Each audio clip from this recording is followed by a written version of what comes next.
I think whether it's CHAN, World Cup qualifiers, World Cup, any major tournament, you have 3-4 matches max, and the importance of how good you start always sets you up nice. So yeah, so the first game is extremely important, but it's not the end of the world. Argentina, for example, in the World Cup Qatar, they lost their first match to Saudi Arabia, which was very crucial, which they didn't want it to lose, but they ended up losing the match, and then they went on to win the World Cup. So, you know, it's not the end of the world if your first game is a disaster,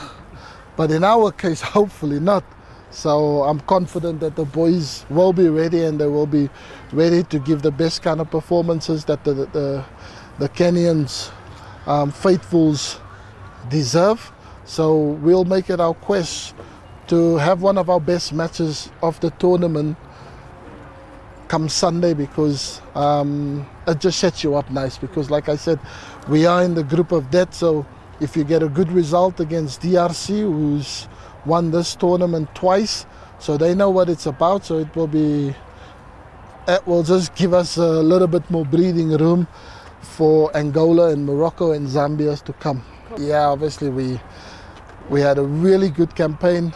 up until we came back from Tanzania for the Sekafa tournament, and then we had a major blow with Brian Musa, where he pulled his hamstring. So we got the scans back today, so the doc is here to report, but it doesn't look like it is healthy and that, so we had to take repercussion measures and brought in extra players just in case that it is a grade 2 or grade 3 tear, and which you have to then replace the player. So that has not been ideal, because yeah, he was a player that looked like he could have fought for a starting 11 place, and then we will react. But due to that, we also had to look at worst case scenarios, that we have replacements, that we don't have players bringing them into the national team now and they haven't trained with us,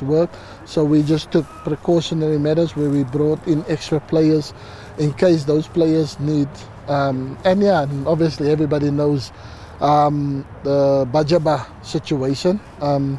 where he's one of your better players in the national team. He's a player that I believe in a lot, and I gave him an opportunity as well. So he's always been loyal to me, to the national team, to his teammates and that. So he got an injury before we had the last international break, and it was a grade 2 tear in the muscle, in the thigh muscle. So he's been nursing that towards the end of the season, and now we thought he probably halfway in the group stages we will be able to use him, but yeah, he still has a little bit of small issues, and when it is like that, you don't want to risk having one player less, and it's unfortunate, because like I said, he was one of our better players and one of our players that was definitely going to start. I think everyone is in the right mindset and ready to go, because having CHAN postponed for 6 months has kind of given everybody a chance to also work on become better during that time, and now they will be ready to showcase their talent, and hopefully Kenya is not going to be a disappointment.